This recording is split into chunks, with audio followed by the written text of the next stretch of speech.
Hello दोस्तों, आज आप लोग को मेरी नई वीडियो में फिर से स्वागत है। मैं आज आप लोग को गवर्नर जनरल और वायसराय ऑफ इंडिया के बाद तीसरी वीडियो लेके आया। इससे पहले मैंने 2 वीडियो इसके बारे में बना चुके हैं। जिस किसी ने वीडियो को नहीं देखा वो मेरे चैनल पे जाके देख सकते हैं। आज हम लोग भारत के गवर्नर जनरल के चौथे नंबर से स्टार्ट करने वाले, जिसका नाम है लॉर्ड एलनेव्रो। इसके बारे में मात्र एक ही चीज़ बहुत ही ज़्यादा फेमस है, याद रखेंगे। ये बात क्या है, 1843 ईस्वी में एक्ट नंबर 5, मतलब 1843 में क्या हुआ ना, एक्ट नंबर 5 के द्वारा दास प्रथा का उन्मूलन किया था। दास प्रथा उन्मूलन कानून को लागू करवाया। मतलब दास प्रथा के बारे में अधिनियम किसने बनाया, तो इससे पहले किसने बनाया था, लॉर्ड विलियम बेंटिक ने बनवाया था। लेकिन इसने दास प्रथा के लिए उन्मूलन कानून को लागू करवाया। याद रखे, पूछेगा अधिनियम बनाने वाला कौन था, तो ये दूसरा कोई था, लेकिन लागू करवाने वाला मेरा था कौन, लॉर्ड एलनेव्रो था। याद रखे, इसके बारे में सबसे मोस्ट इंपॉर्टेंट यही आप लोग से यही पूछा जाता है। अब हम लोग पांचवा जानते हैं, लॉर्ड डलहौजी। लॉर्ड डलहौजी जो है मेरा, इसके बारे में हम लोग को बहुत कुछ जानना है। याद है, द्वितीय आंग्ल सिख युद्ध 1848 से 49 ईस्वी में हुआ। मतलब इसी के समय में जो था द्वितीय आंग्ल सिख युद्ध हुआ था। सबसे पहले पूछ सकता है कि द्वितीय आंग्ल सिख युद्ध के समय भारत का गवर्नर जनरल कौन था, तो याद है कि लॉर्ड डलहौजी थे। याद है, 1849 में बंगाल का विलय अंग्रेज राज्य में किया। इसी ने जो होता है 1849 में क्या किया, पंजाब को जो है अंग्रेज राज्य में मिला लिया। इसके बारे में इसने जो व्यापक सिद्धांत, जिसको हम लोग इंग्लिश में डॉक्ट्राइन ऑफ लेप्सी के तहत भारत में कई राज्यों को मिलाया। मतलब इसने व्यापक सिद्धांत के तहत जो ना भारत के कई राज्यों को अंग्रेजी राज्यों में मिला लिया, जिसमें से एक आता है मेरा सतारा को 1848 ईस्वी में इसने डॉक्ट्राइन ऑफ लैप्स के तहत जो है क्या किया, अंग्रेज राज्य में मिलाया। फिर आगे मेरा जयपुर व जयपुर और संबलपुर को 1849 में मिलाया। उदयपुर किसने कब मिलाया, 1852 में मिलाया।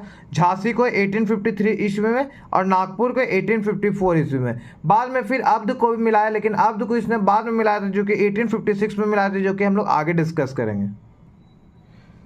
कर रहित जागीरों का पता लगाने एवं उसे वापस लेने के लिए 1852 ईस्वी में इनाम कमीशन की स्थापना की। अगर आपसे पूछता है कि इनाम कमीशन की स्थापना करने वाला कौन था, तो लॉर्ड डलहौजी थे। इसका इनाम कमीशन का मेनली काम क्या था, अगर ये भी पूछता है कभी कभी आपसे, तो इसका याद रखिएगा, जो वैसे जागीर जो कर नहीं दिया करते थे उसका पता लगाया और अंग्रेजों में वापस लेने के लिए इनाम कमीशन की स्थापना की थी। याद रखिएगा, इनाम कमीशन की स्थापना करने वाला मेरा लॉर्ड डलहौजी थे।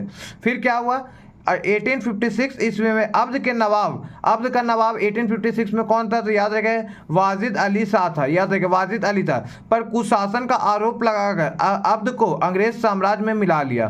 मतलब क्या हुआ ना कि अब्ध का जो उस समय नवाब था, जो कि अली शाह था, वाजिद अली शाह, उस पर क्या बोला कि कुशासन कर रहा है। कुशासन का आरोप लगा के क्या किया, अब्ध को भी अंग्रेजी साम्राज्य में मिला लिया। आपसे पूछ सकता है कि अंग्रेज साम्राज्य में जो है अब्ध को मिलाने वाला कौन था, तो लॉर्ड डलहौजी था। अब्ध का उस समय नवाब कौन था, वाजिद अली शाह था। याद रखेंगे, इसी के कार्यकाल में भारत में पहली बार 1853 को बंबई से थाने के बीच रेल चलाई गई। याद रखें, मतलब इसी लॉर्ड डलहौजी के कार्यकाल में क्या हुआ ना, भारत में पहली रेल सेवा शुरू हुई, जो कि बंबई से थाने के बीच में हुई थी, जो कि 34 किलोमीटर लंबी है। याद रखें, 1853 में इसमें। इसी कारण इसे क्या कहा गया, भारत में रेल यातायात का जनक कहा जाता है। भारत में रेल यातायात का जनक किसे कहा जाता है, तो लॉर्ड डलहौजी को कहा जाता है। लेकिन अगर आपसे पूछे कि भारत में पुलिस, सिविल सेवा या फिर अस्थायी बंदोबस्ती का जनक किसे कहा जाता है, इसके बारे में हम लोग प्रीवियस वीडियो में डिस्कस कर चुके हैं। उसका आंसर आपको क्या हो, कमेंट जरूर करें। फिर 1854 ईस्वी में नया पोस्ट ऑफिस एक्ट पारित हुआ और भारत में पहली बार डाक टिकट का प्रचलन प्रारंभ हुआ। पूछता भी आप लोग से कभी कभार ये क्या होता है, पूछता है कि भारत में पहली बार डाक टिकट का प्रचलन किसने करवाया था, तो लॉर्ड डलहौजी के कार्यकाल में ही हुआ था, 1854 ईस्वी में। याद रखेंगे, 1853 में कलकत्ता से आगरा के बीच पहली बार बिजली से संचालित तार सेवा की शुरुआत हुई। याद रखेंगे, पहली बार भी तार सेवा शुरुआत कब हुई थी, 1853 में हुआ था। उस समय भारत का गवर्नर जनरल कौन था, लॉर्ड डलहौजी था। नेक्स्ट है आपका क्या, शिक्षा संबंधित सुधारों में 1854 ईस्वी में वुड डिस्पैच नीति लागू की गई। याद रखें, लॉर्ड डलहौजी ने जो शिक्षा संबंधित सुधारों के लिए क्या किया, वुड डिस्पैच नीति लागू की, जिसके तहत क्या हुआ ना, प्रत्येक प्रदेश में एक शिक्षा निर्देश की नियुक्ति की जानी थी।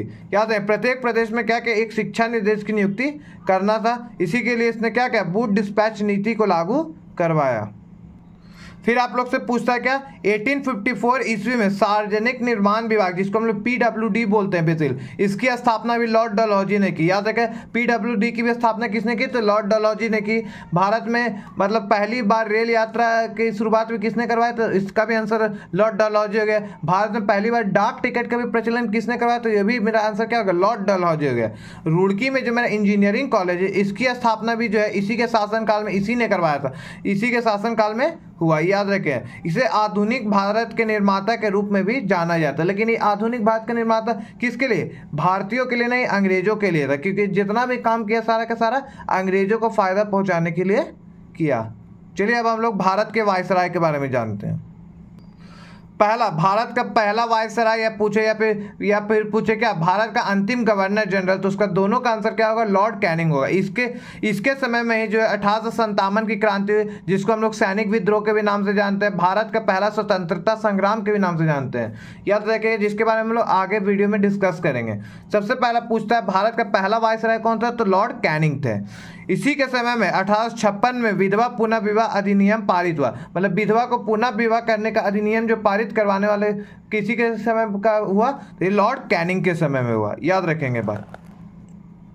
1857 इसमें बम्बई, मद्रास, कलकत्ता में एक विश्वविद्यालय की स्थापना हुई। याद रखेंगे, 1857 में ही जो है मद्रास, कलकत्ता और बम्बई, इन तीनों में एक एक विश्वविद्यालय की स्थापना हुई।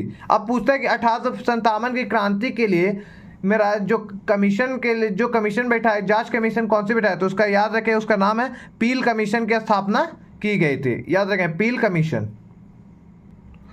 भारतीय दंड संहिता 1860 में लागू की गई, मतलब इसी के शासनकाल में क्या, लॉर्ड कैनिंग ने भारतीय दंड संहिता को भी लागू करवाया था। 1861 में भारतीय परिषद अधिनियम, याद रखें 1861 में क्या हुआ, भारतीय परिषद अधिनियम एवं भारतीय उच्च न्यायालय अधिनियम के तहत कलकत्ता, बम्बई एवं मद्रास में एकक उच्च न्यायालय की स्थापना की। इसी के शासन में क्या हुआ, कलकत्ता, बम्बई और मद्रास। अगर ध्यान से देखेंगे तो कलकत्ता, बम्बई, मद्रास में बार रुपये हुआ, क्योंकि उस समय यही 3 मेन सेंटर्स थे जिसमें एकक उच्च न्यायालय की स्थापना करवाई गई। इसी के साथ आज की वीडियो एंड होती है। नेक्स्ट वीडियो में हम लोग सर जॉन लॉरेंस के बारे में पढ़ेंगे। याद रखेंगे। चलिए इसी के साथ वीडियो एंड समाप्त करते हैं। जिस किसी को वीडियो अच्छी लगे मेरे चैनल को सब्सक्राइब कर ले, बेल आइकन को प्रेस कर ले। धन्यवाद।